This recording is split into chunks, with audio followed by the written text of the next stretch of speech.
చంద్రబాబు ఇలాకాలో ఎన్టీఆర్ జెండా ఎగరేసిన fans. Junior NTR జెండాపై అయితే Chandrababu reaction చూస్తే షాక్.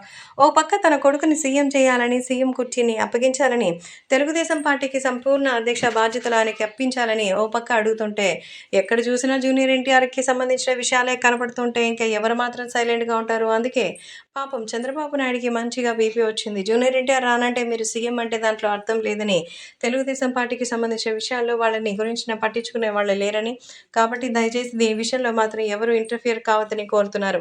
అయితే తెలుగుదేశం పార్టీకి సంబంధించిన విషయాలు మాత్రం సోషల్ మీడియాలో ఎంతో వైరల్‌గా మారుతోంది. ఇక అభిమానులు సైతం ఈ విషయం తెలుసుకొని ఒక్కసారిగా షాక్ అవుతున్నారు.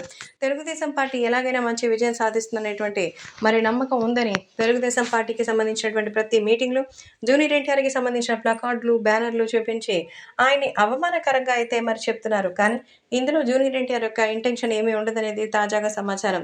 వాళ్ళందరూ కూడా అభిమానుల పేరుతో వైసీపీ చేస్తున్నటువంటి డ్రామాలుగా ఉపయోగపడుతోంది. మరి నన్ను టార్గెట్ చేయాలనుకుంటే నష్టపోయేది మీరు, మీ డబ్బులే అంటూ ఎప్పటికీ చంద్రబాబు చెప్తూనే ఉన్నారు. ఇప్పుడు జూనియర్ ఎన్టీఆర్ పేరు చెప్పి మమ్మల్ని ఇబ్బంది పెట్టాలని చూస్తే ఊరుకునేది లేదని మొత్తానికి మంచిగా రియాక్షన్ ఇచ్చినట్టుగా కూడా తెలుస్తోంది. తారక్ పేరు మీదకే ఇప్పుడు ప్రతి ఒక్కరు మరి ఆ కుటుంబాన్ని విమర్శించడానికి ముందుకొస్తున్నారు. అందులోనూ జెండాలకి సంబంధించిన రూపంలో, స్లోగన్‌కి సంబంధించిన రూపంలో చేయడంతో పవన్ కళ్యాణ్ ఇంటి ముందర జరిగినటువంటి ఈ విషయానికి ఆవేదన వ్యక్తం చేస్తున్నట్టుగా అయితే సమాచారం. కాబట్టే సోషల్ మీడియాలో సైతం ఈ విషయం ఎంతగానో సెన్సేషనల్‌గా మారుతోంది.